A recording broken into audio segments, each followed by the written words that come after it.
This scene has become all too familiar in Chinese supermarkets during major sales events. Long before the doors open, middle-aged women form lengthy lines, eagerly awaiting their chance to shop. The moment the sliding doors part, they surge forward, scrambling to secure the best deals. The chaos is undeniable as shoppers compete for the freshest and most desirable items. The jostling in the produce or meat sections resembles a battlefield or the panic buying seen during the COVID-19 pandemic. Supermarket stairways and halls are crammed with aggressive shoppers. Pushing, shoving, and empty shelves have become common sights. And this frenzy isn't confined to supermarkets. At Costco, you'll find employees overwhelmed, watching in disbelief as Chinese aunties transform free sample stations into all-you-can-eat buffets. Young staffers hesitate, unsure how to react to this culinary onslaught. It's not just about the deals, though. The behavior, pushing in lines, loud conversations, or casually propping feet on public seats, has earned Chinese people a reputation for being uncivilized or bad manners. So what has caused this shift, making the Chinese people appear so ugly in the eyes of others? Stay tuned as we dive deep into this cultural phenomenon. Is it really about behavior, or is there something much deeper at play? Let's explore this complex topic in our video. Disruptive public behaviors. Imagine walking into an IKEA in China and seeing people sprawled across the display furniture, not shopping, but casually resting their backs. Phones come out, and some even stretch out like it's their personal living room. It's not a purchase, it's a nap station. And then, there's the chaos of free shopping bags. A woman innocently handing them out becomes the center of a frenzy, with a crowd swarming her like a pack of predators. During the summer, shopping malls transform into cooling centers, but not without controversy. Crowds form long, disruptive rows, blocking pathways for actual shoppers. Some go shirtless, and one young man was spotted lounging with his feet propped on a beverage counter. It's less about public decorum and more about personal comfort at any cost. But this behavior doesn't stop at the borders of China. It's gone global, stirring outrage and embarrassment when Chinese tourists travel abroad. In 2015, the South China Morning Post published an article titled, "Chinese Tourists Have Money But Lack Manners," spotlighting shocking incidents that embarrassed even seasoned guides. Tour guide Linda Lee recalled a stop at a highway rest area near Frankfurt, Germany. When she explained that using the clean public restrooms cost 0.7, the group loudly protested. Then, in a move that stunned Linda, male tourists started urinating outdoors. Even worse, among them was a wealthy older man who had just spent thousands of euros on a Vacheron Constantin watch, yet refused to pay the small restroom fee.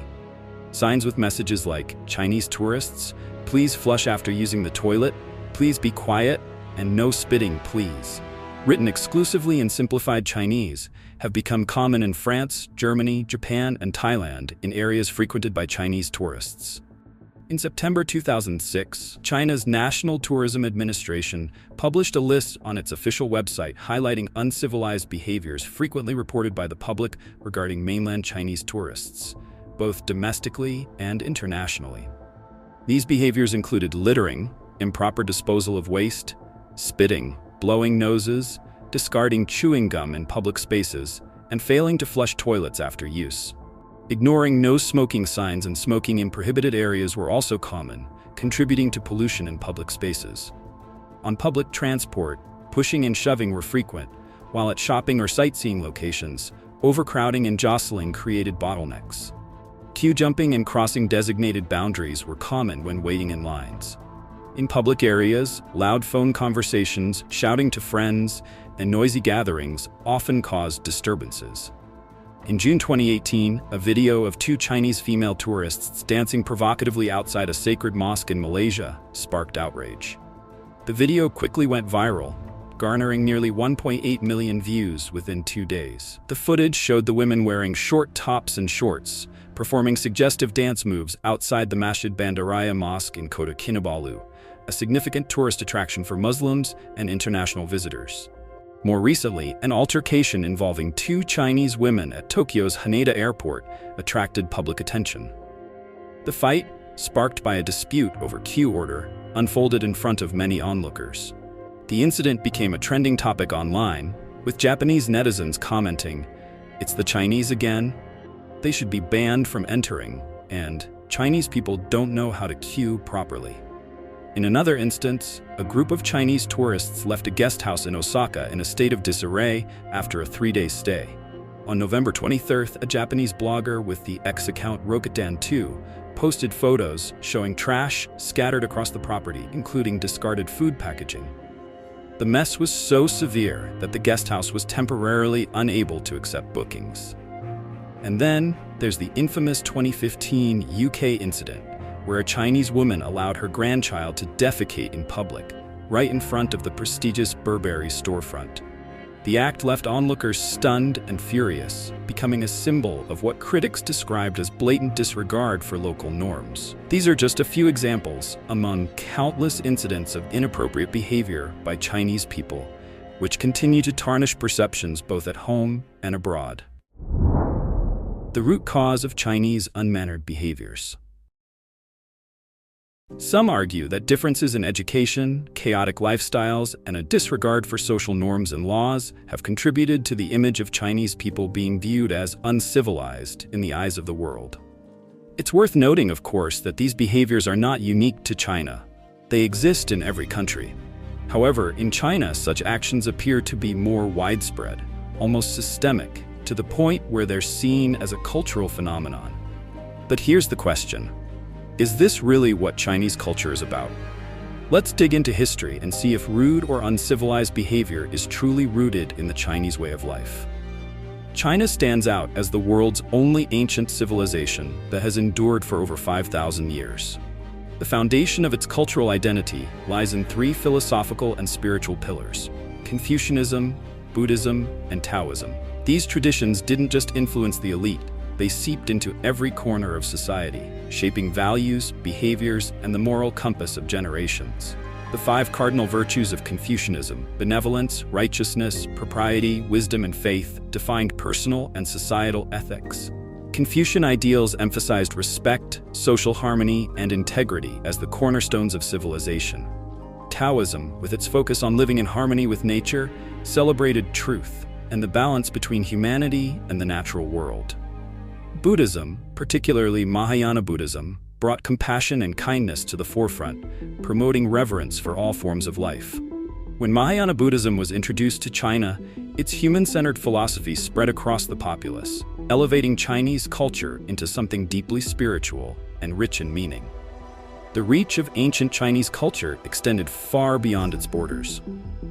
Its influence shaped the traditions of neighboring countries like Korea, Japan, and Southeast Asia. But it didn't stop there. It also left an indelible mark on the wider world. Even Voltaire, one of the most celebrated Western philosophers, openly admired and studied Confucius, calling himself a disciple of the great Chinese thinker. Traditional Chinese culture and modern Chinese society are worlds apart. Despite living on the same land as their ancestors, the Chinese people have lost the ancient traditions and cultural roots that once defined their identity. Losing such traditions is not just a cultural shift, it's like losing a nation's very soul. When the Chinese Communist Party, CCP, came to power in 1949, it launched an aggressive campaign to sever China's connection to its heritage. Political movements burned ancient texts, toppled Buddhist statues, destroyed temples, and wiped out cultural relics, while CCP ideologies infiltrated every level of society, reshaping the moral fabric of the nation. The Communist Manifesto boldly declared the need to completely and decisively sever ties with traditional concepts. Campaigns like the infamous Smash the Four Olds movement, targeting old ideas, old culture, old customs, and old habits, ushered in a cultural catastrophe. These efforts reflected the CCP's ideological hostility toward traditional Chinese culture. For thousands of years, Chinese culture was deeply rooted in concepts of heaven, Tao, and faith in gods and Buddhas. It upheld virtues like benevolence, righteousness, propriety, wisdom, and faith, which formed the moral foundation of both individuals and society. But the CCP introduced a stark contrast. Its ideology celebrated atheism, teaching that humans evolved from apes, and promoted a doctrine of struggle, undermining the harmony and reverence for life that defined traditional values. Under Mao Zedong, this shift became explicit. He famously proclaimed himself fearless of heaven and earth, calling on the Chinese people to wage battle on all fronts. Struggle against heaven, struggle against earth, struggle against man. In a society stripped of faith, where traditional moral standards were dismantled and belief in higher powers erased, individuals were left adrift, often acting without regard for consequences. The result? A population disconnected from its ancestral legacy, shaped by decades of relentless brainwashing. In 2018, the Financial Times published an article titled "The Hungry Personality of the Chinese," tracing the roots of the so-called ugly Chinese phenomenon. The article linked this behavior to the political upheavals of the land reform movement, the Cultural Revolution, and the systematic persecution of entrepreneurs, where private assets were seized openly. These events not only robbed people of their livelihoods, but also undermined the foundational values of trust and community. A term has even been coined for the middle-aged Chinese women who lived through the absurdities of CCP campaigns, like the Great Leap Forward and the Cultural Revolution. These women, often referred to as Chinese aunties, came of age during a time when the social order was flipped upside down. Culture, customs, values, and the distinction between right and wrong were all thrown into chaos.